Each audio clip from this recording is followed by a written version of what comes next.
que lo pensaron antes y mejor. Solo quiero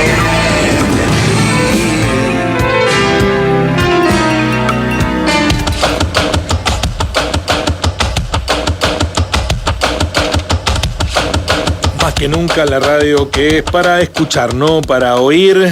Vamos a saludar a Pablo Olmedo, el doctor en filosofía, que nos va a hablar sobre las derechas y su miedo al equívoco. ¿Cómo estás, Pablo? Buen día. ¿Cómo andas, Guillermo? ¿Todo bien? Todo en orden, todo en orden. ¿Por casa? Bueno, pues acá todo bien, bueno, acá todo bien. Me alegro muchísimo. Dejamos todo para escucharte, Pablo. Bueno, dale. Vamos a empezar por aclarar el título.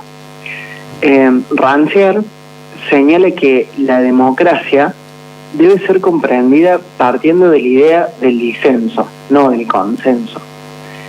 Esta última supone que toda la vida democrática se reduce a un conjunto de conflictos de intereses entre diferentes grupos que ocupan cada uno un lugar específico dentro del conjunto social y que esos conflictos deben ir resolviéndose paulatinamente hacia el futuro. La lógica del consenso supone en principio que esos grupos son desiguales entre sí, pero esconde esa suposición y hace de cuenta que todos están en pie de igualdad para defender sus derechos. Y el pronombre es fundamental, porque deben ser sus intereses, aquellos sobre los que les es lícito reclamar y no otros. Por el contrario, Rancière señala que la democracia aparece como disenso que pone de manifiesto un equívoco. ¿Cómo entendemos esto? Tomemos un ejemplo que el propio Rancière ofrece. Es el caso de Olympe de Gouges, una mujer revolucionaria, escritora de la Declaración de la Mujer y de la Ciudadana en 1791, condenada a muerte en 1793 por defender las ideas de los girondinos y criticar las de Robespierre en plena Revolución Francesa, ¿no? Es condenada a la guillotina. Al ser condenada, ella afirma en el patíbulo que si las mujeres están calificadas para ir al patíbulo, también están calificadas para ir a la asamblea. Con esto demostró el equívoco de que se considerara la vida de las mujeres reducida al espacio privado y por lo tanto se las excluyera de la participación pública en la vida política y al mismo tiempo se las considerara como cuerpos pasibles de ser juzgados públicamente por representar una amenaza al orden político.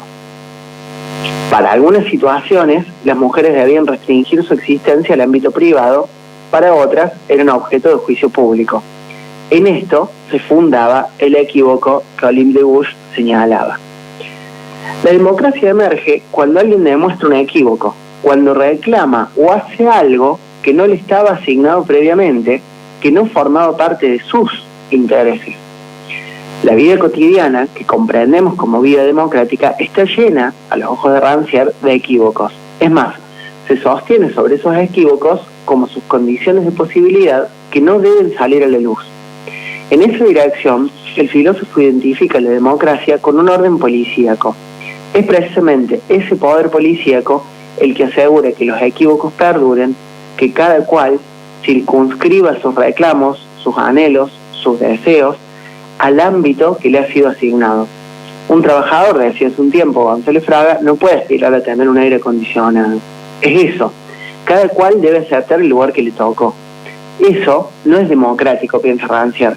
La democracia irrumpe cuando suponemos la igualdad como principio, cuando suponemos que nadie está más cualificado que otro para hablar. La democracia es, en ese sentido, el ámbito propio de los no cualificados. En esa dirección, y dicho sea de paso, la resolución aprobada por el Consejo Superior de nuestra universidad respecto de la represión en Jujuy, que comprende el asunto como un conflicto de intereses, falla en su óptica y resulta insuficiente. No se trata de un conflicto de intereses. Detrás de esa definición pareciera esconderse la idea de que ni los maestros ni los pueblos originarios pueden reclamar por determinados asuntos públicos, por ejemplo, la reforma de la Constitución provincial que afecta directamente la soberanía sobre los recursos naturales.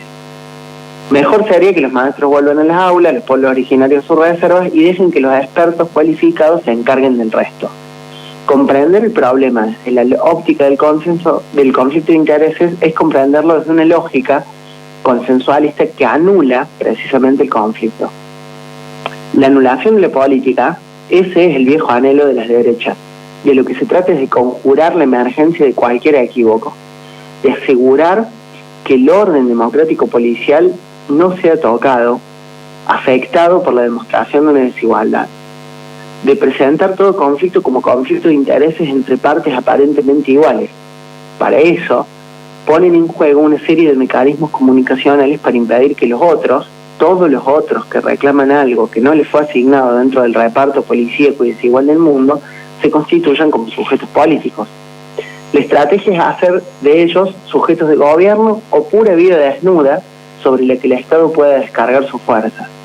Cuando Bullrich, por ejemplo, dice que las universidades públicas están llenas de extranjeros, desconociendo cualquier dato de la realidad, lo que pretende en realidad es demonizar a un grupo de personas, los extranjeros, los inmigrantes, los que vienen a sacarte tu trabajo y tu educación y tu salud.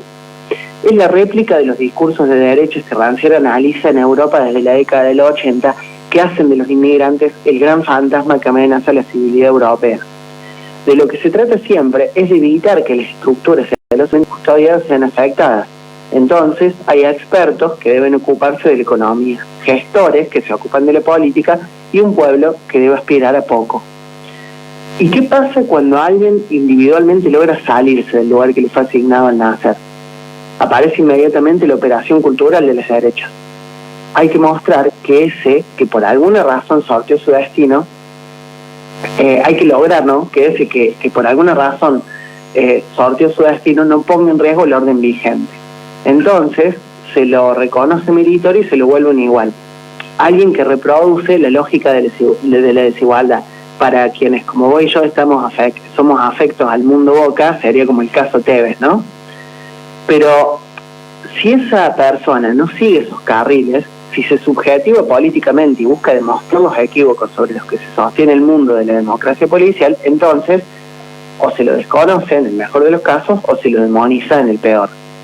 Hace unos días, Página 12 publicó una nota de la periodista Inés Menéndez Hoppenheim sobre la historia de Valdemar Cubillas. Valdemar estuvo preso desde muy joven, 10 años preso por delinquir. En la cárcel terminó el secundario, estudió sociología y se interesó por el mundo de la cultura y la política. Hoy dirige una biblioteca popular en el barrio La Cárcova de José León Suárez y es candidato al premio que otorga la Organización Internacional del Libro Infantil y Juvenil, que se llama el Pequeño Nobel, ¿no? Que es el más importante en ese campo de las letras. Seguramente la historia de Valdemar no salga en los grandes diarios, seguramente ni siquiera nos enteremos si ganó o no el premio. Él se salió del lugar que le estaba asignado, el del expreso, el del reincidente, el de la marginalidad. Abrazó otros intereses, otros deseos, que no eran los que le correspondían de acuerdo al reparto desigual del mundo. En la nota, al finalizar, Valdemar dice lo siguiente, dice: la tarea nuestra es construir un paisaje alternativo con derecho al equívoco, o más bien derecho a la resignificación. Es precisamente ese derecho al equívoco el que funda la democracia en la que es posible pensar horizontes emancipatorios. Y es precisamente ese derecho al equívoco el que las derechas temen y quieren sistemáticamente obturar. Una genialidad, Pablo, una genialidad. Pensaba mientras te escuchaba que hay algunos que tienen pertenencia de la derecha histórica, porque la prosapia familiar, porque el propio árbol genealógico lo justifica o lo explica, ¿no? En el caso de Patricia Bullrich, que es Pueyrredón, no sé cuánto, lo raro era que fuera montonera y no de derecha, lo natural es que sea de derecha. Claro, sí. La rebeldía de juventud la llevó a ser montonera en una época, pero su espíritu, evidentemente, su ADN. Rodríguez Larreta, no hay forma de que piense de manera progresiva de dónde viene, ¿no? Los Rodríguez Larreta han sido parte de la familia aristocrática desde siempre, ¿no? Como los Piñero.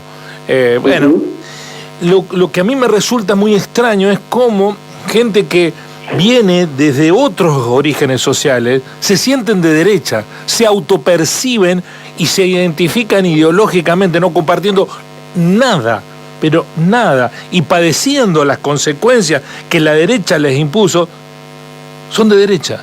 Y eso es inexplicable, ¿no? Aunque ha habido muchas teorías en este sentido. Es difícil explicar, Sí.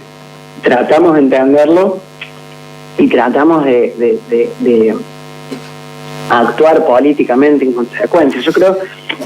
Pero no me estoy refiriendo, perdóname que te interrumpa, Sí. no me estoy refiriendo exclusivamente al que no tiene información, al que se encandila por la promesa de un futuro mejor. Los que tienen información, por ejemplo, Lustó está en un espacio político, es candidato en un espacio político que la tiene a Patricia Bullrich, que defenestra a la educación pública, y Lustó la defiende. Bueno, hay una cuestión de base.